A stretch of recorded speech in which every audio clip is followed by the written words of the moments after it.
Mr. Chairman, you have a quorum. Very good. And for members of the public, we usually have a slightly different space that we use.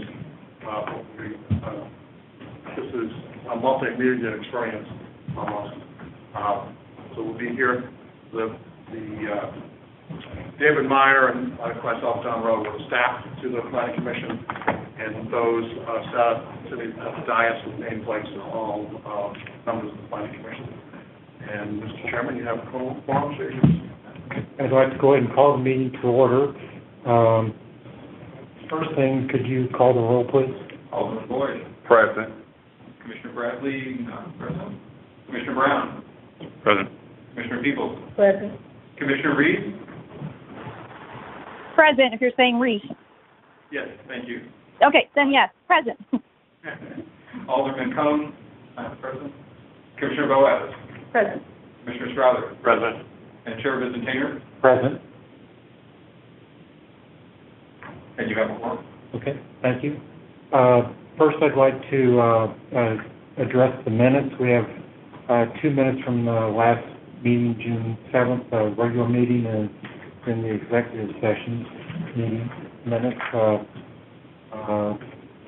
Do I hear any motions, or are there any changes? I know one change to make is on page 2 of the regular meeting minutes. At the last paragraph, it should be indicate Chair Strother instead of Chair Vincent-Tainer. Ask for a motion to adjourn. Any other required changes or suggestions? Hearing none, are there? Is there a motion on the minutes for the regular meeting? I move the minutes be approved. Second. It's been moved and seconded. Any other comments or discussion? Could you call the roll, please? Alderman Boyd. Aye. Commissioner Brown. Aye. Commissioner Peoples. Aye. Commissioner Reed. Aye. Commissioner Boaz. Aye. Commissioner Strother. Aye. Chair Vincent-Tainer. Aye. And the motion passes with all 7 present voting aye.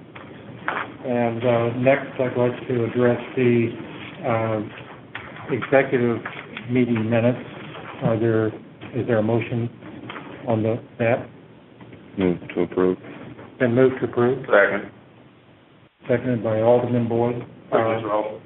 Previous roll has been requested. Any objections to that?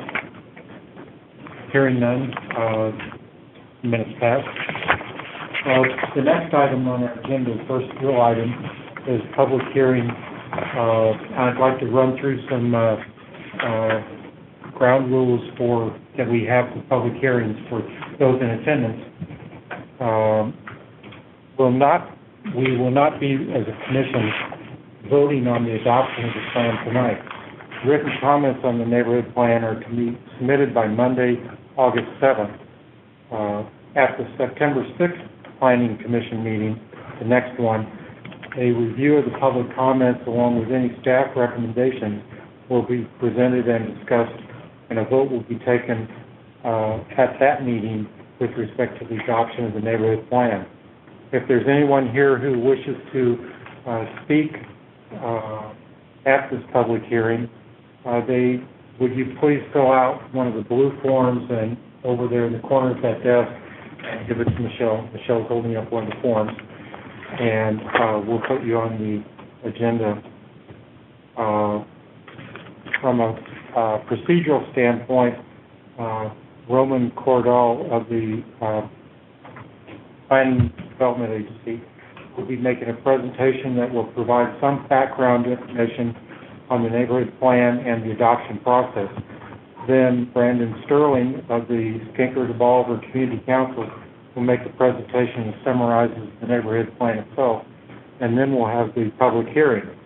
And during the public hearing, as we get ready for that portion, I'll emphasize any ground rules that relate to speakers at that point. And again, if you wish to speak, please fill out one of the blue forms. So at that point, I'd like to turn it over to Roman to make a staff presentation. Thank you. Good evening, Mr. Chairman, members of the commission. As you mentioned, this is a presentation and a public hearing for the Skinker Bolivar neighborhood plan. Oh, yeah.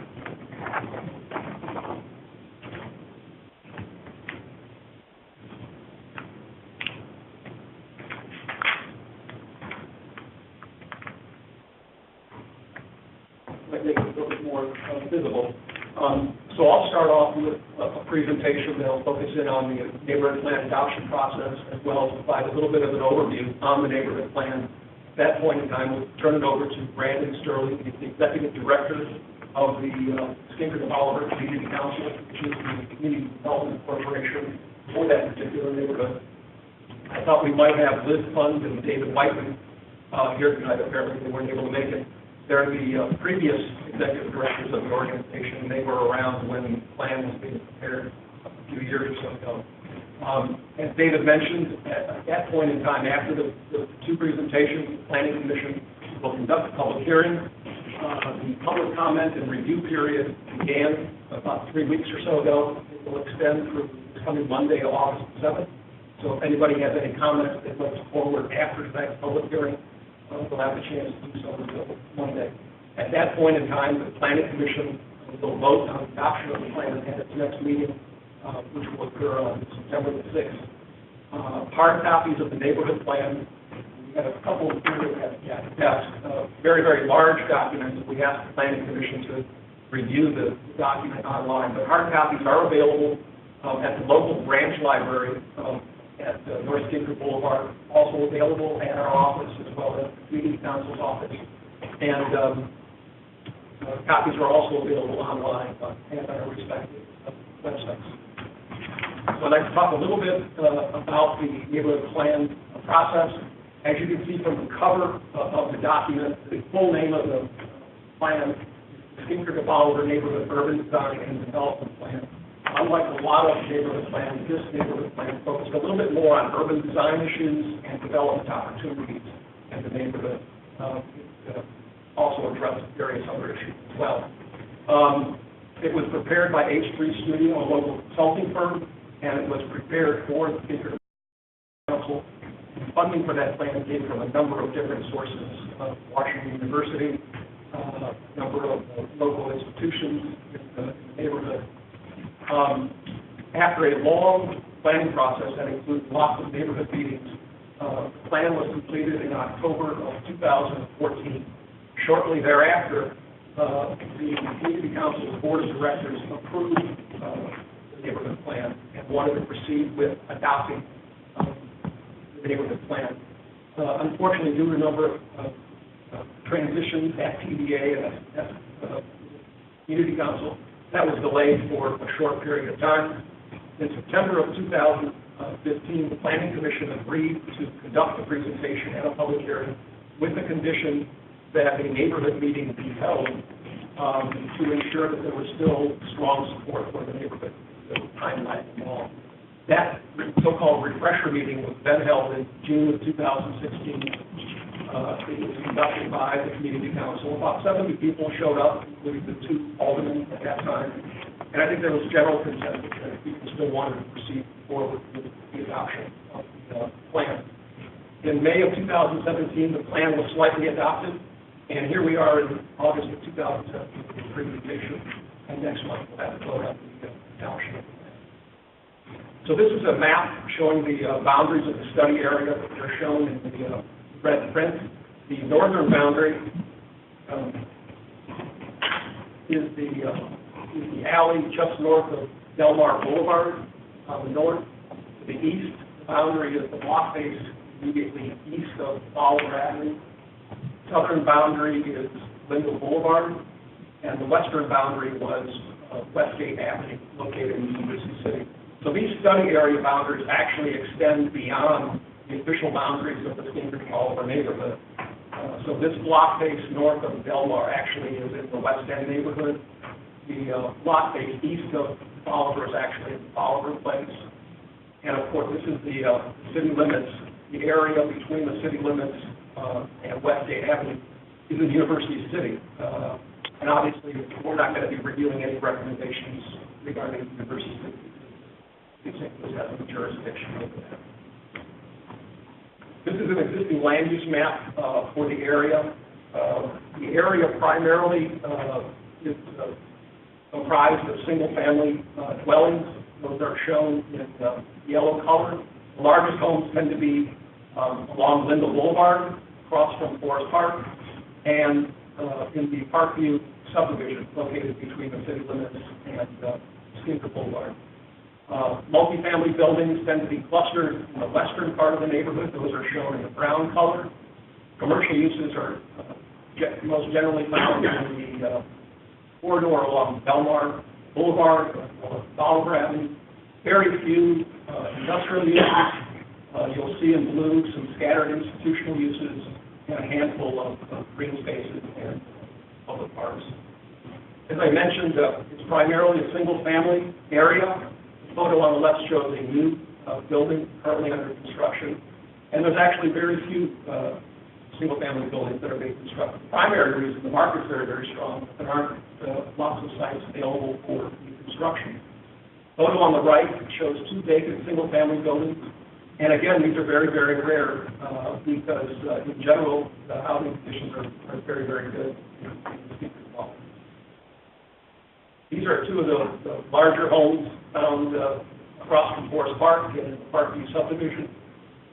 Multifamily buildings tend to have between 2 and 6 units located in them. Although there are some larger apartment buildings, the photo on the right shows a recently constructed building at the city limits along the Delmar Loop. Commercial uses, again, are primarily found along Delmar and Bolivar. To his credit, Joe Edwards has done a terrific job of moving the development of the Delmar Loop eastward into the city. You can see his pageant and Delmar Hall, two concert venues that were developed, and beyond that, a new high-rise residential building under construction by a different developer. And on the right is a small strip shopping center located next to the park section. Institutional uses scattered throughout the neighborhood, an elementary school located in the northern part of the neighborhood, and a with regards to parks and recreational uses, the largest park is the Deer Park, located in the northern part of the neighborhood, and Kingsbury Square Park, a small intimate park that's sort of the centerpiece of a residential area called Kingsbury Square. Additional recreational uses include the Route Border Mall, which some of you may be familiar with. It starts at the corner of Belmar and the Bolivar, extends northward. And a new addition is the St. Vincent Greenway, which is currently under construction, parts of it are completed. And when completed, it will link Forest Park 7 miles northward to the Huntsville campus up in North County, providing better access to Forest Park. In terms of transportation, one of the issues in the neighborhood is traffic barriers. Photo on the left shows one of the many street closures found in the neighborhood. On the right is the Metrolink right-of-way along the red line, which in effect cuts the neighborhood in half diagonally. So if you're not a resident of the neighborhood, it's very easy to get lost. Lots of one-way streets and street closures.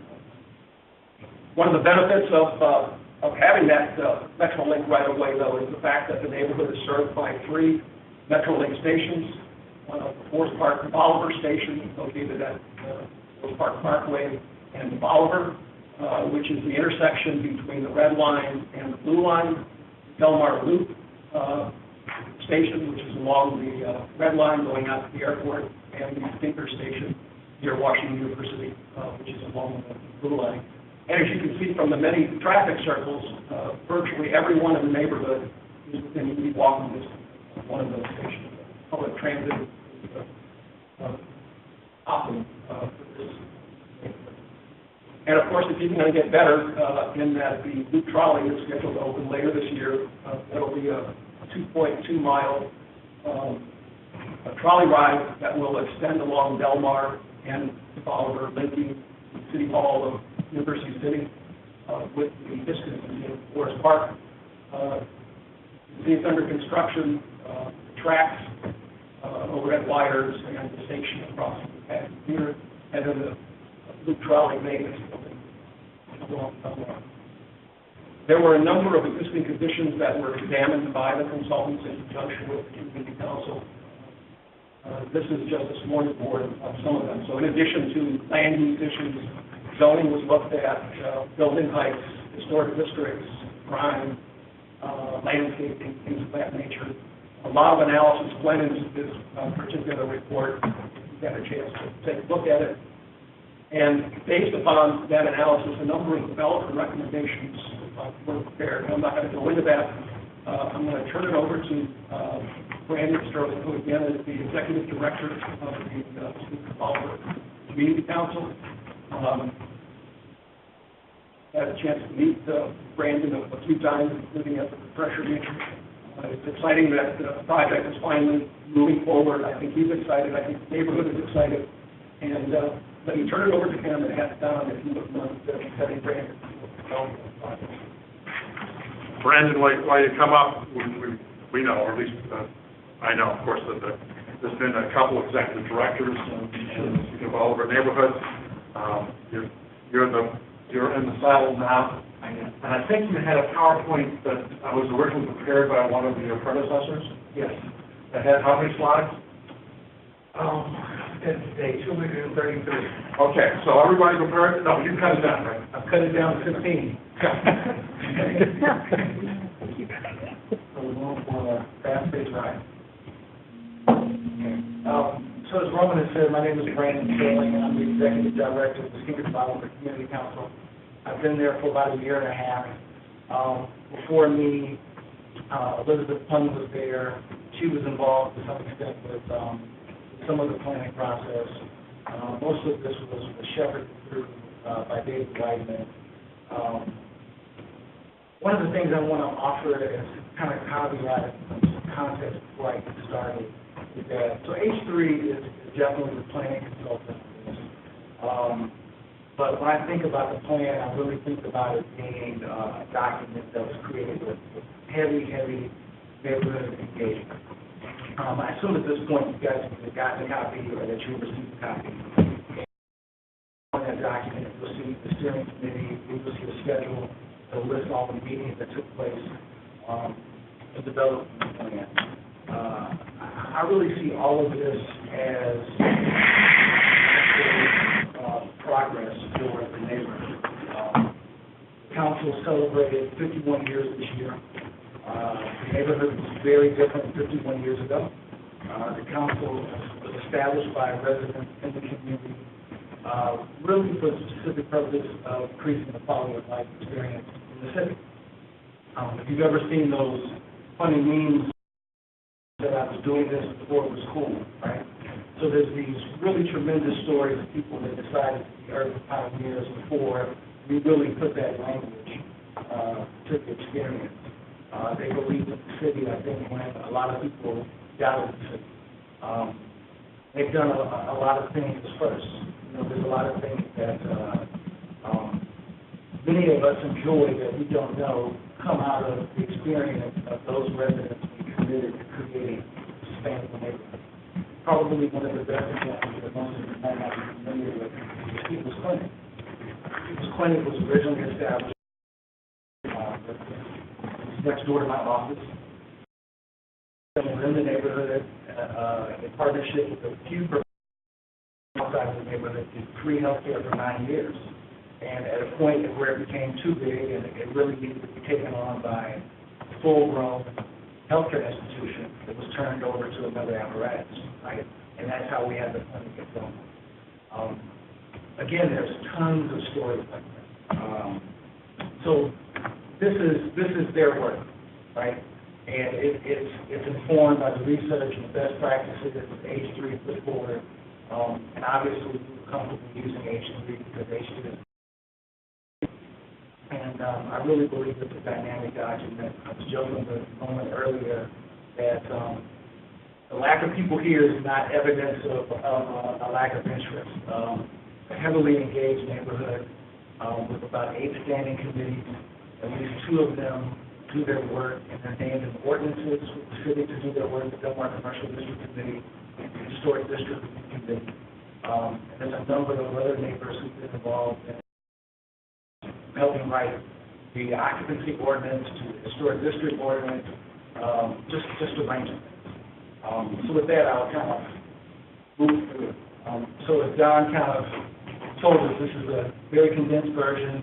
I didn't put a lot of the rendering, it's mostly text. I trucked through it, and then hopefully I'll be able to answer your questions.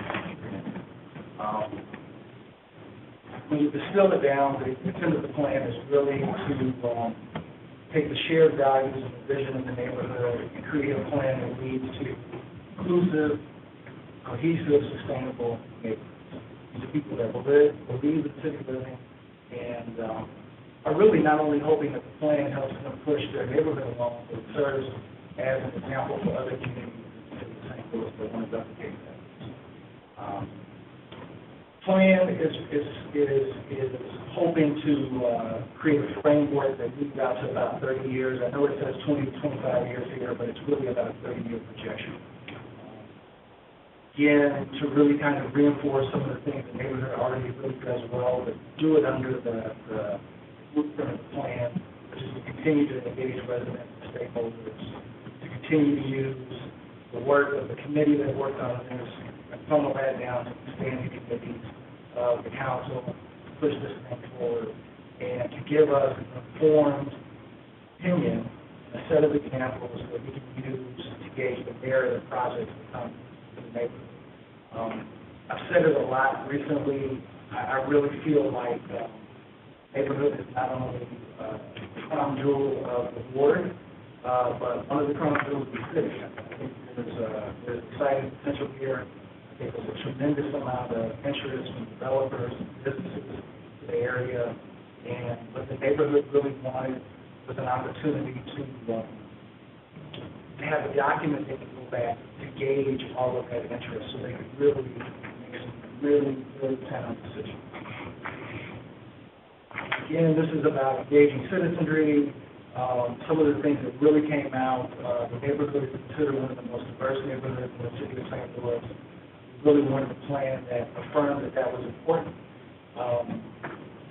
There was also a strong interest in making sure that we not only preserve the historic character of homes, but find a way to make it an entry point. So there's some affordable housing there, along with all the other things that really amount to sustainable recreation, entertainment amenities, and as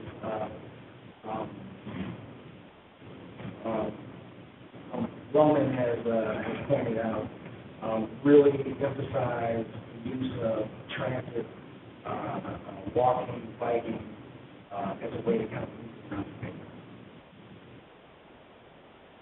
Series of community goals to continue to push the revitalization process, to really leverage all of our early successes, again, enhance and to preserve the historical integrity of the neighborhood, to promote neighborhood unity, to keep pushing that transit-oriented type of community again. And then it gets a little interesting to really develop a nice, vibrant neighborhood center that ties in all the sections of the neighborhood. You've seen some photos from Roman's presentation about the variety of housing stock. You mentioned one of the parts, Kingsbury Square. Their housing is very interesting, very different from the rest. And what can we do aesthetically and in terms of infrastructure to really tie all of this together? Again, to affirm the right for residents, rich and poor, old and young, to find a place in this community. So we looked at a series of sustainability systems that really amount to sustainable neighborhood. I'll touch on a few of these at some point. There's about 12 here.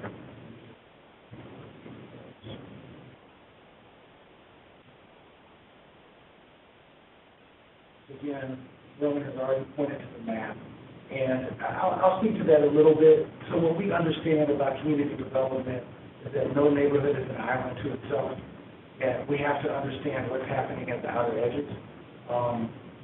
And for that matter, their Cable and Track, which is that part of the Linville, they are in our boundaries. There is a part of Parkview that's in our boundaries. And in the interest of supporting strong community and this concept of, you know, this reciprocal kind of thing that happens between neighborhoods, our original study area does include all of Parkview, but we understand for the purposes of this that you'll be adopting or not adopting the city. So here are our basic focus areas: neighborhood core, neighborhood center, which will include Greening of the Pier and Lucy Deer Park. I will make one correction. Roman identified that we only had 2 parks. We actually have 3. And one of them is actually, the smaller one is a good example of neighborhood commitment to investing in its own neighborhood. So there's a smaller park that's on the side of my neighborhood. It's a part of what we call Four Corners. It's called officially by Parks and Rec as Red Freeman Park. Many, many years ago, the park was underutilized, the space was underutilized. The neighborhood wanted a park there. Parks and Rec could not fund that. The neighborhood raised all that money on their own, and my understanding is probably close to $30,000 to $40,000 to do that. That park is now one of the city's assets, right? And we have a kind of a gentleman's agreement. We maintain a certain amount of money. They do most of the maintenance of the ever got to be big, and we have to share the cost where we're able to do that. The neighborhood edges, including the East Loop, Bolivar Avenue, of course, by Parkway, Skinker.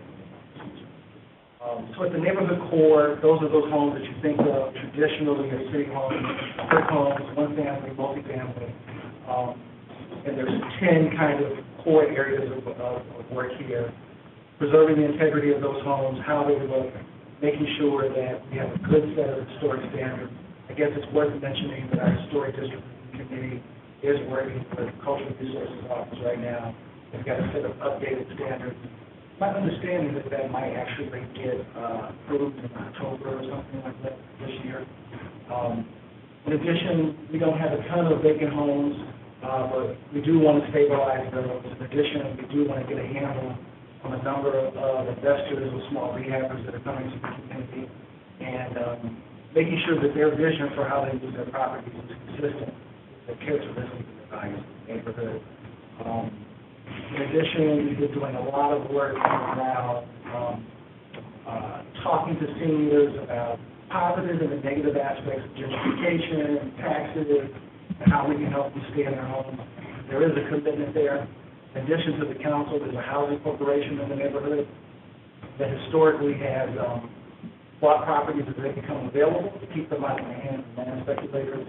They have identified at least 2, one is a lot and one is a property with something on it, that could eventually be redeveloped into accessible housing for both seniors and for folks with disabilities. Again, improving streetscapes.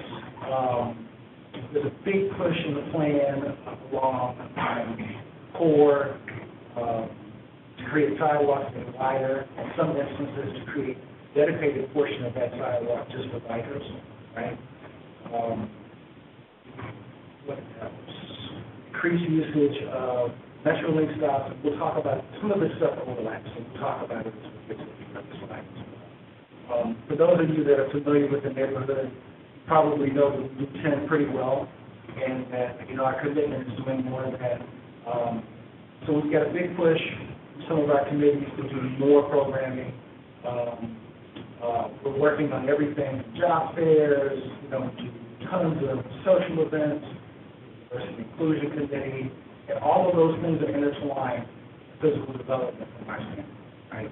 So we want to know how the impact of a building or a space changes positively or negatively the life of individuals. So the goal is to keep a broad section of neighbors involved. You know, we're proud that in the focus groups and public meetings with residents of all races, all ages, income brackets, we continue to make that push. That's a big reason why we have very specialized committees. In the neighborhood center, we're now talking about, again, creating connectivity in the neighborhood. If you're familiar with Forest Park Parkway, there's a street that runs perpendicular to that, which is the pier.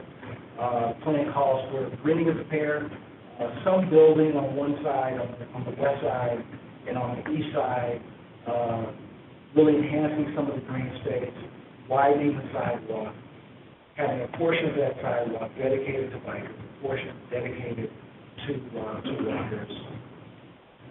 Then as you move going northbound, you'll come near the council's office, that's Four Corners.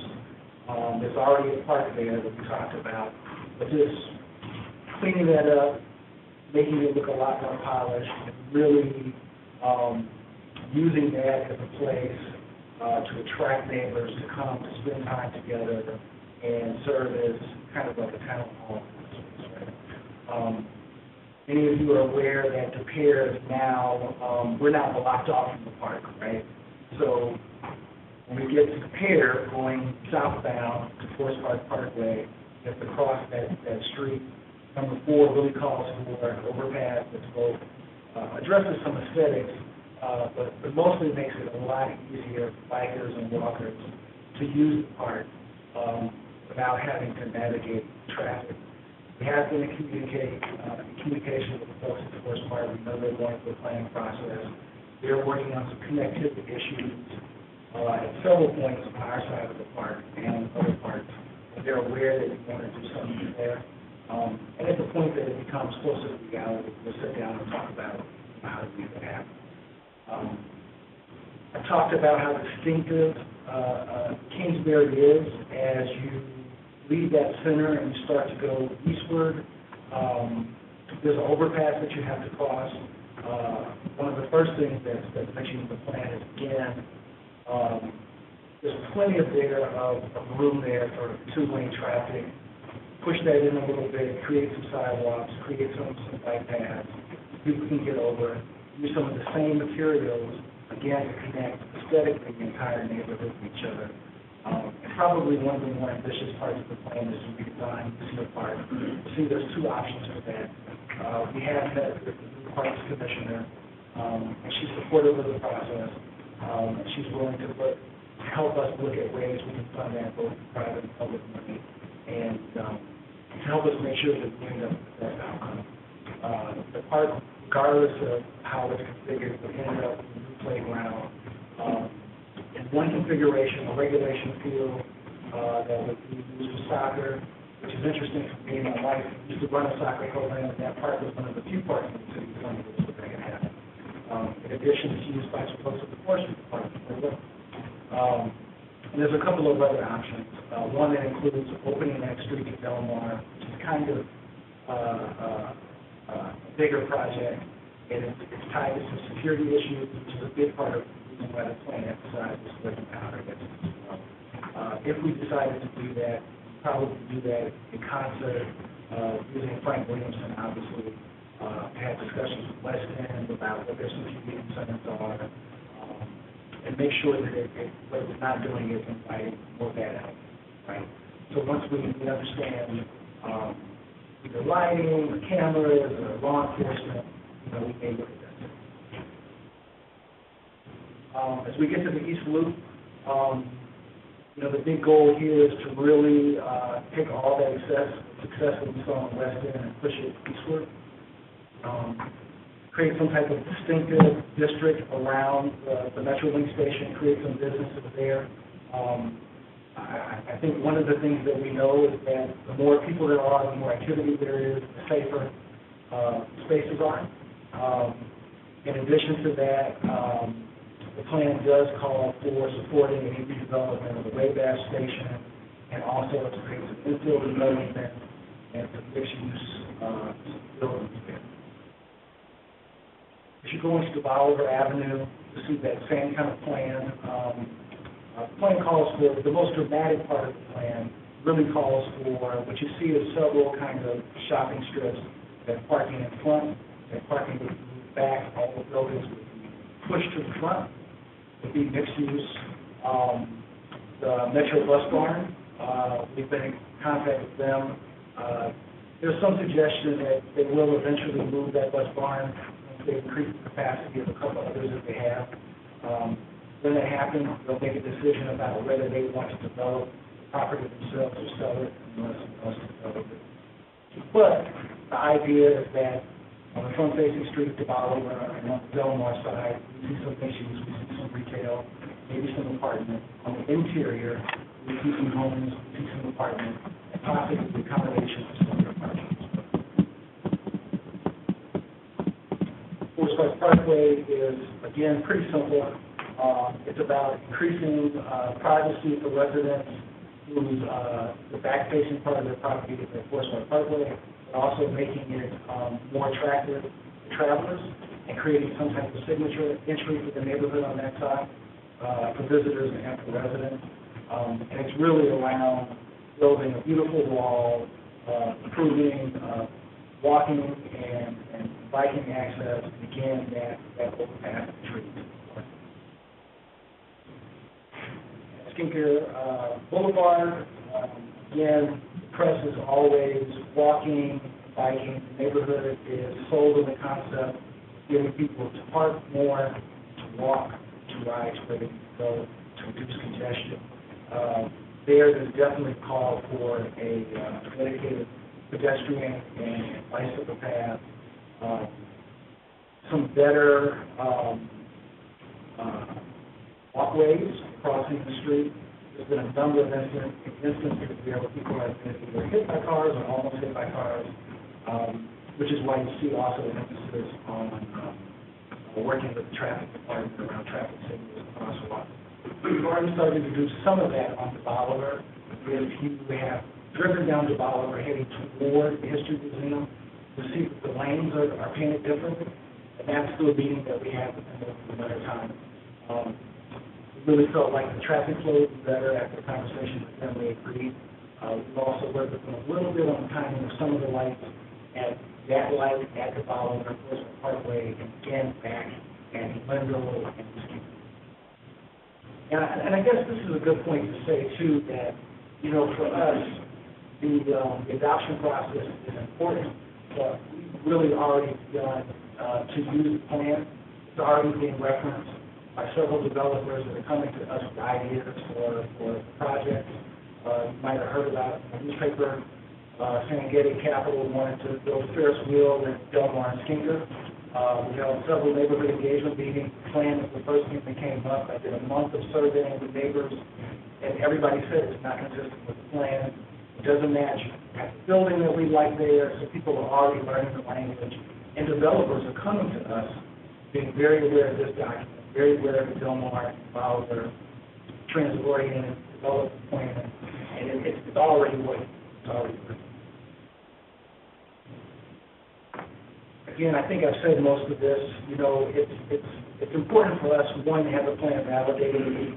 We already have a great relationship or great reputation with businesses and developers. They understand when they come to the neighborhood, they need to seek us out, they need to have dialogue. And most of them don't want to push projects through unless they have neighborhood support. But again, going through this process really validates the plan, the hard work that we've done there. In addition, it gives us an opportunity to do some things like form-based code and to really put the teeth of the plan, as one would like to say, and make sure that all the pieces are there so we can get what we need, so the developers and businesses truly understand what can and can't be done. I think beyond that, I think it's important to understand that it is pro-development and it is pro-business, and we want it done correctly. Roman and I have talked about this a little bit. When the planning process ended, they talked about funding some of this. I think I'll start with the things that we've already begun to do and the things we've begun to talk about. I think number 4 is important. The council is a small council. We have about an operating budget of about $125,000 every year. I would say almost half of that is coming directly from the pockets of residents. And in the example of the park, stabilizing occasion when there's a particular project that needs to be done and there is no way to fund it, right? If you've driven down Skinker, you've seen that there's monument markers heading into some of the neighborhood. those are paid for and installed by the neighborhood. Number one, the special business district, the neighborhood has begun to have a conversation about that. We're actually using our diversity and inclusion committee to engage neighbors a little bit more. The goal is to find the sweet spot, a point where seniors and working class families will feel comfortable participating in that, and we can raise money to do projects without having to inadvertently push neighbors out to do projects. We haven't done a lot of work with TIF. We're not that far along, right? And I think really this needs to happen first to have those types of discussions. There are some projects that are happening in and around the neighborhood that have taken advantage of tax credits. And I think the neighborhood's position is that where it's good for the neighborhood and good for the business district, they'll be supportive of that. And then finally, grant funding. At the point where we can identify some specific projects, we will begin to do that. There is a specific committee that is responsible for oversight of the plan of the community development committee. Last year I made recommendations to the board that provide their bylaws to take into account the plan. That committee is chaired by Cole Fulmer, who's a VP at Green Street, to share the background and development. In addition, the Delmar Commercial District Committee is chaired by Joanne Rocha, who's a CPA for many years. Our Historic District Youth Committee is chaired by Nancy Holman, currently. Our president of our board also has some experience in development, and I think he's currently. So I mentioned that to say that we've got a ton of social capital. We've got people who are actively training other neighbors to ask the right questions, encouraging them to read and become informed about aspects of the development project as it goes along. And we're excited.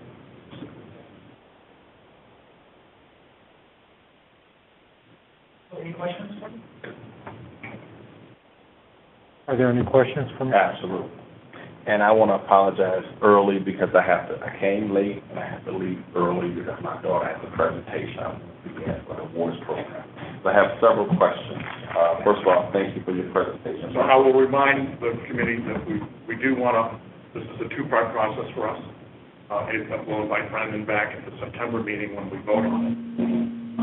And there's been such extensive public participation in the plan, and as Roman mentioned, Brendan mentioned, there were some interruption periods, there were some changes. One of those, by the way, is this project was previously staffed by Daphne Moore, planner with the city. Roman's picking up to take it through this process. With that said, Mr. Chairman, you might ask if there's anybody that would like to speak tonight from the public. Do that. Is there, if there is anyone who would like to speak, please fill out one of the blue forms over there and turn it in to Michelle. She's holding up. Michelle, is anyone turning in a form at this point? No? So we'll just ask boldly and out loud. Anybody want to speak tonight about this project? Okay. So, Mr. Chairman, I view your view as better than mine, and you hear none. Welcome to open it up for the Planning Commission to ask questions with the ideas that at some point we will realize that we'll have Brendan back and continue it. Yeah. You have some questions? That sounds like I shouldn't ask a lot of questions. But I'm going to have a quick question of Roland. It's either Roland or Brandon's going to answer this. Roland. Roland. I've known him for 26 years and now. I put an L on the M. Yeah. But when I was looking at the presentation, there was talk about the People's Clinic with Fort Mall, the new housing project on Belmont, which is actually in the West End neighborhood. But there was no mention that it was actually in a different neighborhood, because we're talking about the Finkenball neighborhood. Was it used because it adds a lot of value to the neighborhood plan that was thinking about, or is that why it was used? I think that's right. Okay, go ahead. So, and Roman can chime in. So, again, no community is an island to itself. So, one of the things that was the neighborhood decided early on was to also pay attention to the outer edges. So from the community development aspect, at bare minimum, if nothing else, that's about safety and security, that's about not duplicating efforts, that's about having open dialogue with the neighbors. I'll give you another really great example. So, you know, Maxine Clark has proposed to redevelop the old regional hospital, St. Hospital, Del Mar Divine. She's been having engagement meetings, and people from Tinker Development and Weston have been involved, eventually people from Follow Place will be involved. So even though it's clearly and squarely in West End, we understand that when you build something that monumental, or in the case of what we're proposing, you know, massive changes, right? There could be some impact on both sides. Sure. So I'll also offer this. Those committees that I've mentioned, we allow West End neighbors, when there's a project that will impact them, so that Ferris Wheel project, West End neighbors were allowed to come to meetings, they're allowed to submit surveys. There was at least 3 West End neighbors who were recognized as official members, Del Mar Commercial District Committee, they were allowed to take a vote if they were us, because there's shared interest there. So it's not about needing that piece of property to as some type of leverage, as much as understanding that that street it's real, but it's imaginary in terms of where impact doesn't stop, you know, north or south of Del Mar. And for that matter, you know, we're concerned about the topic of Del Mar Divine. Great. Good answer. Good forward thinking, because it was going to lead to another question, so Okay. great. I appreciate that. And let me add one more thing. As I said that we wanted to be quick. So it's important to know that we look at both sides of the commercial streets, of Oliver and Del Mar, in particular because that's also where the trolley line is going. And so there's a companion work that went on in looking at that, meaning both sides of the commercial street, with the idea that a form-based code might be adopted, and therefore would be adopted for both sides of the street, so do the planning process. Okay, so let me be clear. So when we talk about Del Mar, you know, The street though. the street Del Mar, those who are in the West End are allowed to vote on the impact of King Developer. And I'm thinking that there's reciprocity. Let me be more specific. I'll take your comment and I'll say I'll just a little bit more clarity. On development, physical or business development that impacts both sides.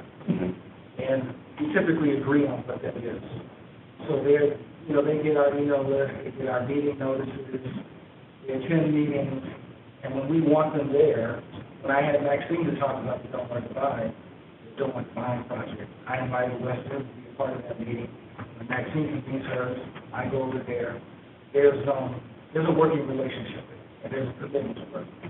I certainly commend you for that. I'm a very process-oriented individual, and I do know what happens across the street, even though there's this ward boundary line that should have went to the alley, but instead it split the street. You know, there's, you know, realistic impact of us all. Let's see. Talk to me a little bit about affordable housing options, because I'm just being honest with you. You know, someone who represents a very challenged neighborhood that's further north of St. Oliver, I don't see opportunities for affordable housing within the boundaries of St. Oliver neighborhood. So can you cite some examples of where you currently have affordable housing, or where you see affordable housing as an opportunity somewhere within those boundaries? So what I'll cite is an example that we're using as inspiration, right? So first and foremost, I think one of the things people don't realize about St. Oliver is that it is a mixed income community. Mm-hmm. About 47%. Pretty much middle class. Yeah, well, 47% of our residents are right at that low income line, right? Most people don't see that because there's so many people doing very, very well. So there's a need that has to be met. Right? Mm-hmm. In addition, we have a number of older neighbors who bought their homes in the 60s and 70s for a song. We want to keep them in town. Mm-hmm. So when we talk about affordable housing, it's a mix of strategies. So we have a housing corporation. Their ED and I have talked about using some other things as examples. So Tower Grove CDC just issued a white paper, I want to say back in March or February, where they looked at some particular buildings where the rents hadn't been maximized, right? And they found some funding, and They were able to subsidize that, and now they own that, and they can rent that, I think it's close to 30 units at below market rate. So that's one example. In October or November of this year, we're going to hold a meeting with property owners. We're going to try to use what's now become a much more common thing, community benefits. See if we can introduce one of those. They'll keep a number, between all of them, minimum number of units below market rate. I've had that conversation individually with two property owners. But we're going to have a big public meeting to talk about that. We'll talk about the possibility of the special business district, how they impact that. Beyond that, the goal is to really work one-on-one to address issues. So here's another real example that really came to finality today, where so the property assessment came out recently, correct? And a senior called me and she said, at the rate that they have me now, and they end up having to sell my home. I called the assessor's office. I asked for another inspection, clarified things that he should really be looking at in that home. And that assessment went down, right? Went down significantly, right? So, it's a mix. It's a mix of a strategy. Beyond that, the housing club is committed to finding some properties they can buy, especially if we can get some of those properties back from investors that are currently being rented to students over time. And I don't want to commit WashU, but it is my belief that eventually we'll get WashU to be a part of that too. They have been selling back some buildings to individual landowners who are long-time residents, and I think we can get more of that happening as well when we get them to subsidize them by selling some of those things back at slightly below market rate. So we can put those back in the hands of the next year. Okay, Brandon, I have like maybe 2 or 3 questions. I don't want to take up all this time, because again, I want to apologize, have to get out of here early. Does the vote out of state? Or vote? Okay. That's classic, Alderman. Everything else on the agenda. Because I want to say something for the next time, because I want to make sure that you are really committed, because I've been Alderman for 13 years, and I hear a lot of talk. And it sounds good because it's the flavor of the year or the trend or whatever, but there's not a lot of action and movement toward that. But I do think there's a lot of opportunities in Peterborough, especially when you look at the fact that probably those 47% are elderly people that are on a fixed income, but when they sell their home, it is of great value. And chances are it's not going to be sold to somebody who, is low income that can really afford it. So that's another conversation. Yeah, I got to answer for that. Greg Freeman Park. Yes. Because I'm trying to, orient myself. So the park that is just north of Delmar and Hamilton, what park is that? That's Lucille Park. That's Lucille Park. So I went on, the city's website real quick to see if I could find the pair and Lucille. I couldn't find neither one of them. So Lucille doesn't have whatever reason, the city hasn't assigned it a street address. But if we were to GPS it, we could find it. Next door, Lucille is next door to Hamilton Elementary. Right. I know where it is, but I didn't see it as an official park on the city. Oh, it is. Where it is. It is. Okay. Absolutely. And Greg Freeman. Is also on the city's website. Something's wrong with the city's website. I didn't see it. I sat right here doing this meeting to look for it, so I'm on the wrong website. Because I was just kind of curious, because you had made a comment about it was once a different park, but renamed Greg Freeman. And Greg Freeman was named in 2009. So the park, Greg Freeman, is on the south side, or the west side of Pear and Kingsbury.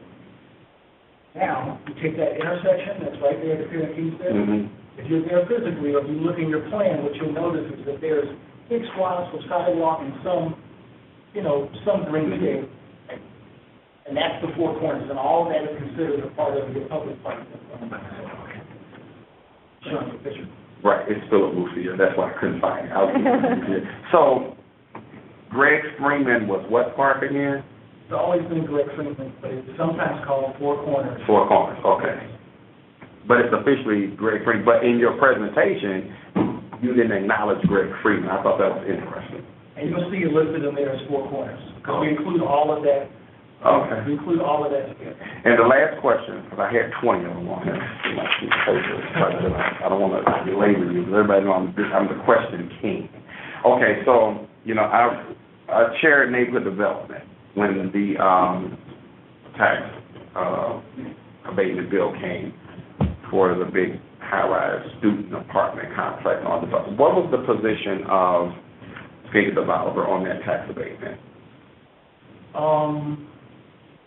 So, this is going to be convoluted.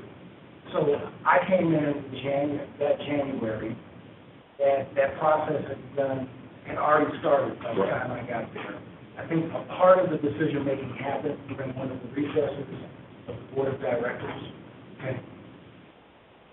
So, the position is that they're not super happy with it. When I came on board, we did hold 2 more community engagement meetings. In terms of size, they're not happy with it, but it does not conflict, right?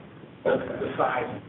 But they were hoping not to get that tall right there at the edge. But the incentives, I'm speaking specifically of the incentives of the 16-year tax abatement, which is 10 years plus 50% over 6 years. What was the position of the council? Didn't take a position, and I would probably go so far as to say, generally speaking, the city would notify us of things like that, and I'm not quite sure they were given an opportunity to make a statement. And the only reason I asked is because I'm very impressed with your presentation, first of all. And I think it has a lot of good stuff in it. It's a lot of context and substance. And again, as we move forward as a city and we look at incentives and we look at, our communities and neighborhoods and where we place incentives, I think it's important that we're upfront and honest about what we're saying and that it's not eyewash on paper and it's not lip service. And Skeet Developer is certainly a jewel of a neighborhood as was presented. I wouldn't mind living there. Maybe when I grow up one day I can afford to live in Skeet Developer. But I just want to make sure that, from a policy standpoint, that we are moving in a direction that would create a more healthy city of St. Louis. I can tell you, I think I might have mentioned that earlier. I think in general, neighbors' position is that tax credits should be doled out sparingly, tax abatement sparingly, that all those things should be done with real intent, with real reason. Can I leave it at that? Yes, sir. Okay. And with that, you have the final word. Thanks, Brandon. Yes, sir. We're still in the public hearing. Are there any other quick questions? I don't have a question, but I do want to commend you for all of your work putting together this neighborhood plan. I represent the neighborhoods of Dutchtown and Crondelet and Mount Pleasant, and currently we're partnering with RISE and the Lutheran Housing Group on the development of the Jefferson Gravois Historic Neighborhood Plan, which incorporates parts of the northeast portion of Dutchtown and Gravois Park and Benton Park West.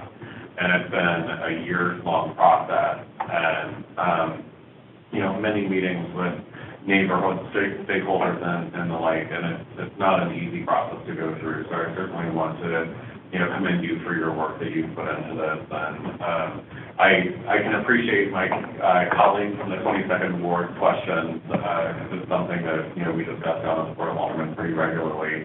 But I do want to acknowledge that you have certainly put in the yeoman's work and getting the planning commission. And thank you for caring enough about the neighborhood to get here.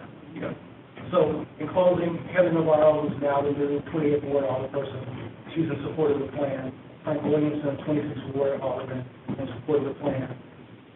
Mayor Leathercruson was on the steering committee that recommended the Board of Directors accept the plan. So, RISE was involved, Washington was involved, great stakeholders are behind. Let me pipe in that I mentioned there was a refresher meeting that was held. That was at the request of Alderman Cruson, who was the alderman at that time and also was a member of the planning commission. And she felt because of the time lag, she wanted to make sure that there was adequate neighborhood support for the neighborhood plan, and that's why we went through those extra steps prior to bringing this back to the planning commission. Mr. Chairman, I'd ask you to, thank you. Yes. I'd ask you to formally open the hearing and then close it. Okay. Now, I'd like to formally open the hearing and once again ask if there's anyone who would like to make a comment or presentation to the commission. Seeing none, I would like to close and conclude tonight's public hearing. I would like to remind everyone that you can submit written comments to the commission regarding this process proposal. They'll be accepted until Monday, August 7th by mail, email, or fax. And the information on where to send that comment is included on that blue speaker form. So thank you again for attending. So, Mr. Chairman, just remember that you have a quorum remaining to the member on the phone. Yes. For the record, please note that Alderman Commissioner Boyd has departed and Alderman Cone was arrived and is here for the last presentation. Okay, let's move on to the next action item, item number 4. And Roman, you're going to discuss this? Yeah, we have two rezonings by petition. First one, and I have that one in the second presentation.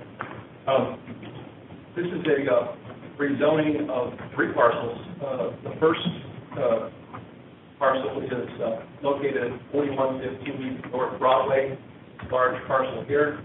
It's a dual zone parcel, meaning that it has 2 distinct zoning districts, the C multi-family dwelling district and the J industrial district. It's being proposed to be rezoned to just the J zoning district. There's also 2 smaller parcels.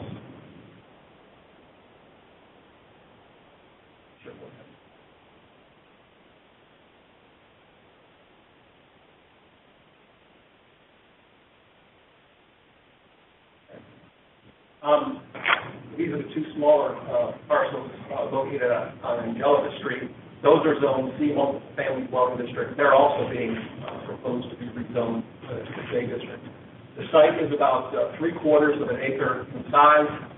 It's bounded by North Broadway on the east, Angelica Street on the south, Interstate 70 on the west, and Penrose Street on the north, and is located in the near North Riverfront neighborhood. The existing uses are 3 vacant lots, and the petitioner would like to consolidate these 3 parcels with 5 adjacent parcels and 2 alleys with the intent of constructing a manufacturing site of about 70,000 square feet size. The petitioner is Kate Stovall, LLC. That firm owns those 3 parcels as well as the 5 adjacent parcels. Representing the firm tonight is Bob Moore, who's the Chief Financial Officer of TCI Products, which is a related company. And Bob is here tonight and will be available. This is an existing zoning map for the area. Again, you can see the large parcel has J zoning along Broadway, shown in gray, C zoning in the rear, and 2 smaller parcels are zoned multi-family. They want to consolidate this entire block, except for 1 parcel the billboard is located on, with the intent of constructing that warehouse building. But consolidating those parcels would still retain 2 multiple zoning districts, and in such cases, the zoning district that has the more restrictive zoning regulations will apply. In that case, the multi-family dwelling district would not allow warehouse building, and that's the reason the petitioners have requested the rezoning J industrial district. This is an aerial photo of the site. Again, it's located between Broadway and Interstate 70. The area east of Interstate 70 is in the near North Riverfront neighborhood, which, as you can see, is primarily industrial in character. The area west of Interstate 70 is the Hyde Park neighborhood, which is primarily residential. These are some photos of the 3 parcels. On the left is the large parcel on North Broadway. On the right are the 2 parcels in Angelica. You can see they're vacant lots and in poor condition. And these are some photos of the larger development site. 3 parcels proposed to be rezoned, as well as the 5 adjacent parcels. Again, they're all vacant lots. They're in poor condition. There's evidence of dumping that has occurred, lots of weeds, and the site was formerly jumped. photo on the right basically shows that, you know, 2 alleys on the site are in the process of being taken. In terms of adjacent properties, photo on the right shows the billboard that was facing Interstate 70. Photo on the left shows Interstate 70 highway right-of-way owned by the state of Missouri. And the properties to the north and the east are industrial buildings, machine shops, and again, another machine shop and some vacant lots to the south. These are some photos of TCI Products' existing business, which again is located in the near North Riverfront neighborhood, a mile or so to the north. My understanding is those buildings will continue to be occupied, and the new facility would serve as an expansion of their facilities. The firm is in the early stages of designing its building. This is a conceptual site plan that was submitted by the firm, so the consolidated parcel is this area up here in blue. The lighter blue here shows the building. It would be set back from Broadway, which is located here, with parking at the rear of the site. Again, a conceptual rendering of the building. It's a one-story building, about 17,000 square feet in size. We serve both manufacturing and storage purposes for products involved in auto body shop. I believe that paper, primers, Manufacturing there is cheaper. All the primers and chemicals are at the original sites on 420 Peak. The city strategic land use plan designates the entire site as a business industrial development area shown here in the dark gray, which encourages large-scale industrial development, as is virtually the entire area of Interstate 70. The site is also located within the North Riverfront Commerce Corridor Land Use Plan. The Planning Commission may remember that they adopted this plan in 2014, topical plan. It basically extends from Cass Avenue, a little bit north of downtown, all the way to Bailey Creek on the north, and extending from the Mississippi River over to I-70. And basically it calls for making improvements to that largely industrial area. And there's been a lot of progress over the last 4 or 5 years since the plan has been done. Particularly to the north. So the proposed rezoning would achieve 4 objectives according to the zoning administrator. It would provide for the reuse of vacant and underutilized property. It would also encourage the expansion of existing business. As we saw, the proposed rezoning conformed with the city's strategic land use plan and the North Riverfront Commerce Corridor land use plan. And staff has recommended approval. I'd be happy to answer any questions. And Bob Moore of TCI Products is available here as well. Are there any questions for Roman or Mr. Moore? I do have a question, and you may have stated it, Roman, I may have missed it. That one lot that sits on Angelica that is not in this, why is that not being considered or changed to zoning? That's the one with billboard on it? Mm-hmm. Yes. We do not own that, but somebody else owns it. That's owned by Missouri Industries. So you're referring to that parcel, right? Yes. The 5 other, so these are the 3 parcels within the red outline. The 3 parcels being bought here, 2 additional here. So I just, if you did not own that land, I was wondering. Exactly.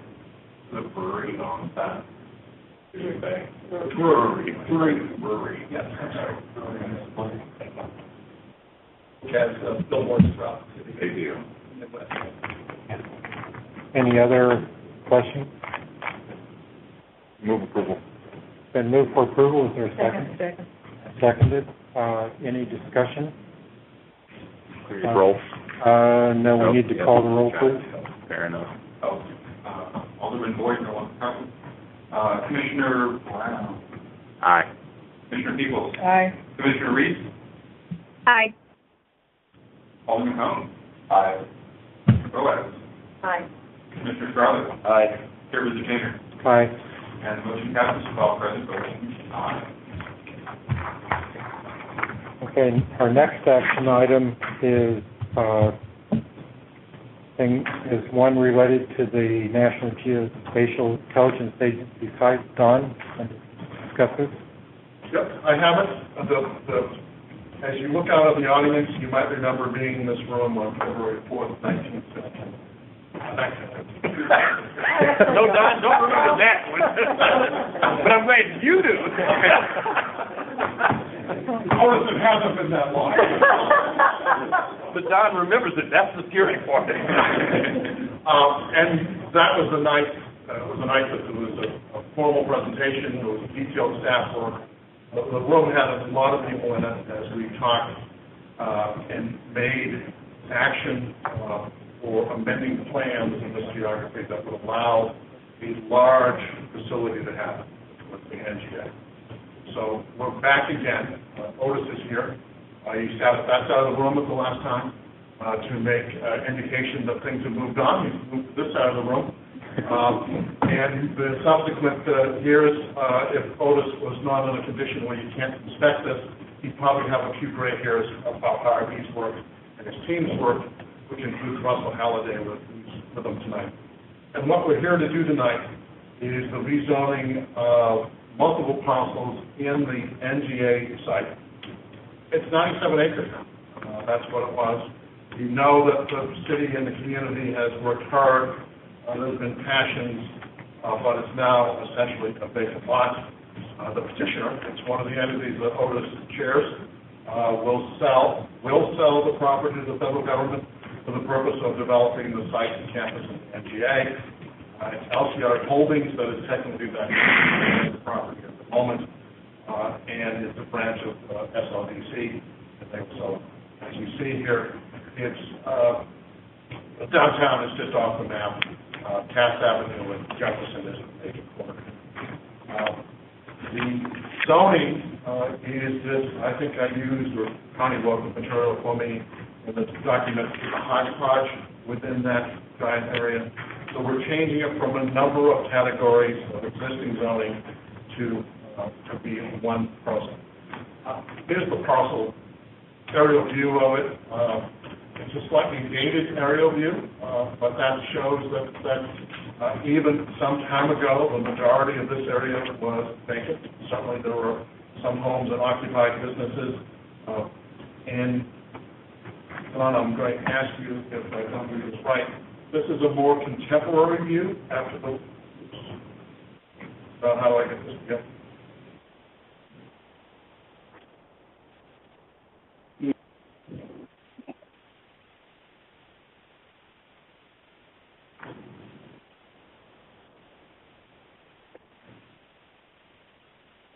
So, in the world of technology, I'd like to apply some new technology so that the Department of Planning and Urban Design has a drone, which we use and piloted by one of our staff members. This is just a fairly recent, isn't it, Russell, review of going around the site. You can see some of the evidence where there's not grass, that the demolitions have occurred. Archaeological sites have been determined and cleared, all in the prep for selling this to the federal government. There are some ongoing relocation challenges, but it's all under the control. Every parcel, some 540 parcels, are under the control of LCR Holdings. They are doing this by petition. We would have done it by initiation, but clearly by petition. It's evident that they've gotten all the parcels together to be able to come before us to have this entire area rezoned to H, which will be a facilitation of getting rid of this hodgepodge. It's something desired by the federal government, but I'll remind ourselves that the federal government doesn't have to comply with our zoning. But here it is. It's almost ready, and we are here before you tonight to talk about rezoning. But this is the action that we took on that February 4th of 2015, where that whole geography, which was a hodgepodge of zoning, or is a hodgepodge of zoning until after we act, was turned into an opportunity area, clearly all defined areas within the NGA boundary, or potential boundary, of the site. And so I will say that the proposed zoning of the subject parcel, and Rich Bradley was here, he would report that the process of us undoing all those parcels, reconsolidating them so it's not 500 and some odd, but it will become one. If that process is ongoing, that's what will go to the Board of Aldermen. There will be one parcel that's requested to be zoned H, and this will achieve the objectives that the zoning administrator has reminded us of. And it's important to us to know that, yes, the action on February 4th was in anticipation of doing this, and tonight we're proposing the zoning is overview with those two actions. The strategic land use plan, the plan for the neighborhood board, it's in compliance with that, and we recommend the approval of the proposed zoning. Otis is certainly here to answer any questions, as is Russell Halliday, who has the task of operating the team that is preparing the site for sale to the federal government. He can answer any questions you might have.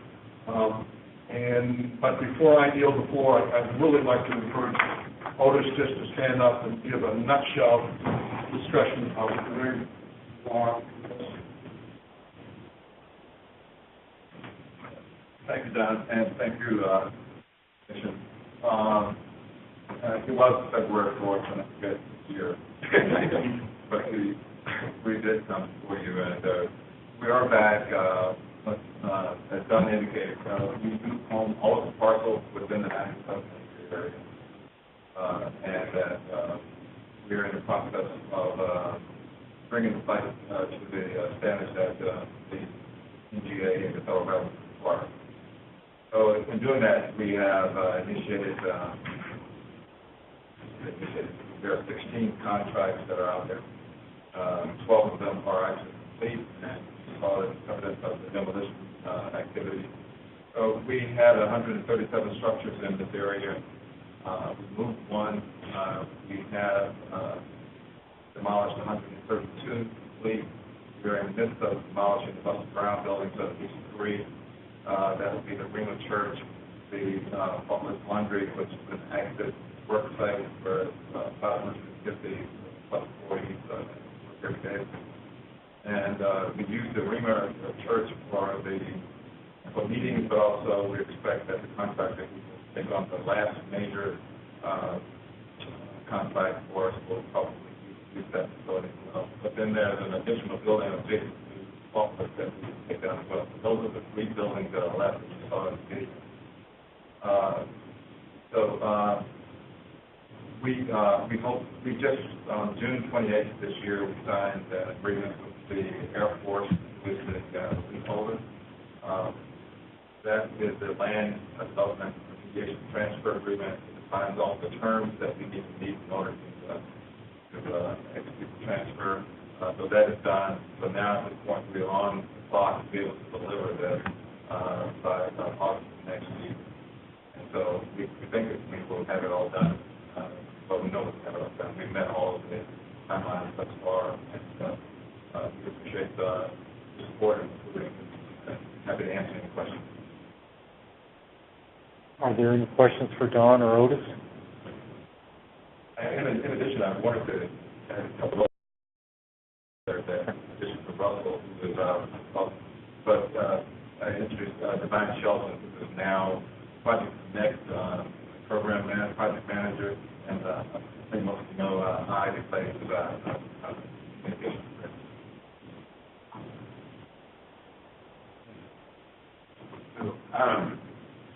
And I don't know if this is the appropriate question for you or if it's for Don. I'm curious, why are we going with this specific designation of H versus G or K? I'm just thinking, maybe even long term, 20, 30 years down the road, if NGA decides to move to another location. And the reason I'm bringing it up, we recently went through this situation with the Record Center that was off of South Broadway behind the Sigma Aldridge site, which we recently rezoned, and, again, So I know that the federal authorities don't require us to change zoning, so why are we? And why are we choosing H versus, an F or a G or a K? So I think it's multifold. I mean, just because we don't have to do it doesn't mean it's not a wise thing to do. Given, as you look at the map and you can picture those property lines going away, but those zoning categories still being there, it would be a hodgepodge. So that's number one. Number two, as Aldous can attest, the negotiations with the federal government has been multifaceted. The principal actors have changed from being the Corps to being the Department of the Air Force. And they expressed the desire that it be zoned. And in conjunction with them and with the zoning administrator, it was sort of settled that H would be the most appropriate. It matches our other designations. And we could have tweaked a little bit around the edges, but it is a multi-use type district, and if this site or the buildings were to be sold at a later time, they would be allowed under the H, and that would be sort of a anticipation of what we hope to be a very long, distant piece of land. So would they be allowed underneath G as well? Well, we haven't completely designed the building, so we don't know what the heights are. Okay. And I agree. I think it's an opportunity to, kind of streamline some of the zoning that's in that area, because I'm sure just like any other area in the city, it's a hodgepodge of different zoning.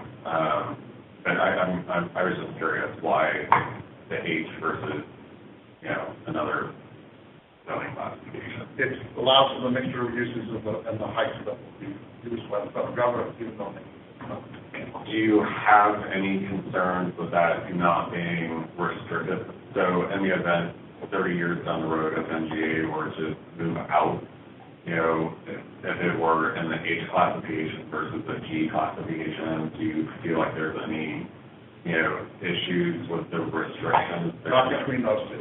Not And I'd be a little bit more concerned, of course, if it were F. if it was J or if it was all single family, but these.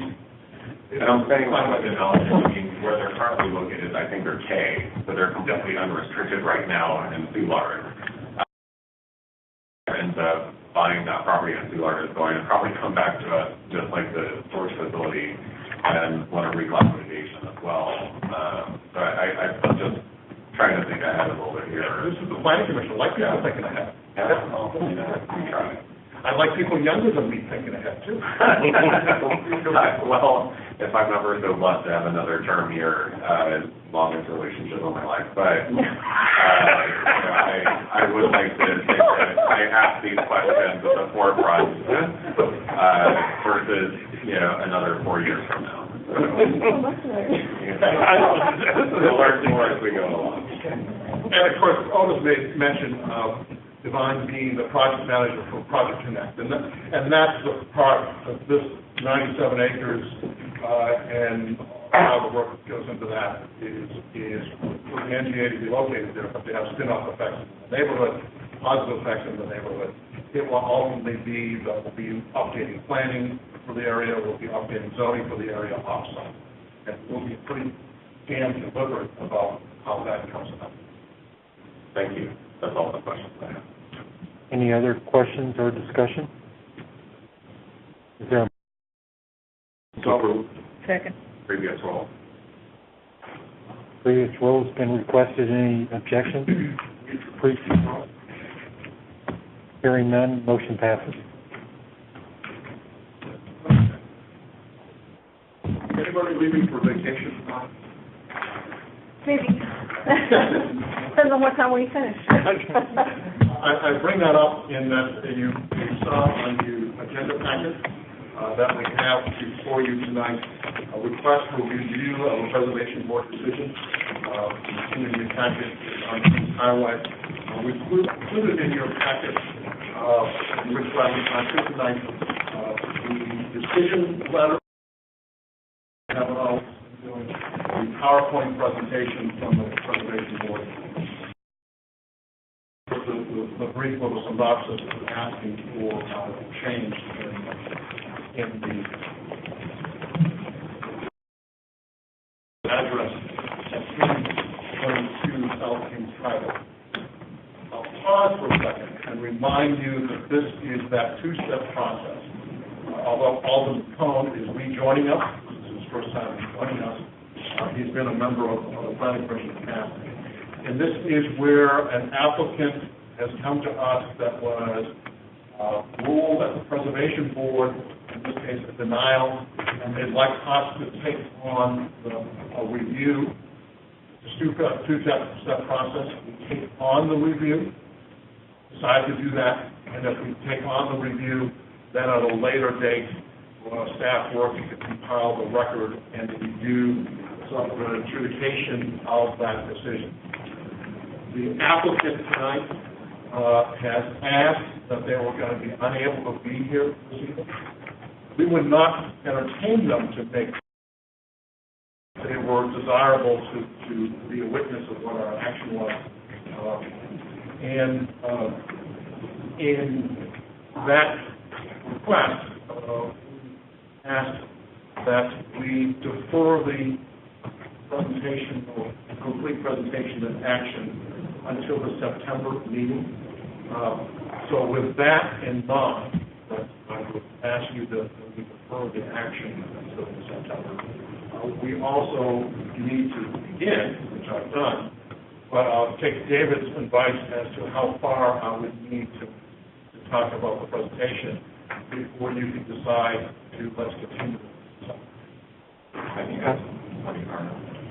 Don, as point of clarification, so if we defer action until next month we would decide at that point whether we would hear the appeal or not. And I left out a key thing. Why I just didn't do this administratively is that I need to bring it to you within a certain time frame. And so by bringing it to you now, we will have done that. We will have their consent not to make the decision tonight, and then we do it at the next. Do we have a motion to defer action on this until next month? I'm all about deferring action, no, I'm kidding. I do have a question though. Sure. So, is this being brought before us by the property owners? Yes. So, is there some sort of conversation or dialogue with them about deferring it until next month? Oh, yes, they made the request. They have made the request. They made the request. Okay, I'm not sure that, so, okay, well, I mean, that's fine, it's gonna be an interesting project anyway, but look forward to hearing more about it. I'm okay making a motion that we defer, discussion until September. Second. Okay, it's been moved and seconded. Previous roll. Previous roll has been requested. Any objection to the previous roll? Hearing none, motion passes. So, Mr. Chairman, if you were on your second page of the agenda, you'll see these are the items that we're retaining. We have no delegated items to report, no street vacations that are also delegated to report. And I'll add this informational item. Part of that is we're in a summer period, which has two things. Manpower gets pretty restricted in the summer. Roland's still behind me. But he's essentially can't. And he's going on vacation. We have a number of vacancies. You know where I'm going. We've been doing some things as efficiently and dedicated as we possibly can with that condition. So I've dealt with the delegated items. We'll report on them. We'll have work to do on the street vacations. We'll report on that. And so the informational item that I'm just bringing up is to tell you a little bit about that calendar. We're in pretty tight resources at the moment. There are things that have to come, or would normally come to the Planning Commission with a time clock. There are some automatic decisions if we don't take them up on that time clock. So there are two rezonings that were before me to bring to you that were sort of almost administrative in nature, but they weren't. One was with a community garden that was carrying itself off for use for development that's already underway, and another was a down zoning to allow for homes to be built in the former industrial building. I have let those two things lapse, so they're delegated as being approved, and so mention that to the board. We hope not to do that very often. We hope to be recruiting our new staff members. Emily, as you know, was here to say goodbye. And the other thing that we are sort of always in the midst of doing, and we'll share at future meetings, is conducting flow charts, or making flow charts of what our process is. So with that, that's all we have tonight. So we will see you in September. Motion to adjourn? It's been moved to adjourn. Seconded. Previous roll? Previous roll? Okay. Approved. One other thing I'll mention. We've already adjourned. You adjourned? This document that we've prepared, planning staff has prepared about gentrification. Oh, yeah. I'm going to send it to you by email to all the planning commissioners. It's just released yesterday. But if you crave a hard copy, grab one as you go. A couple weeks, yeah.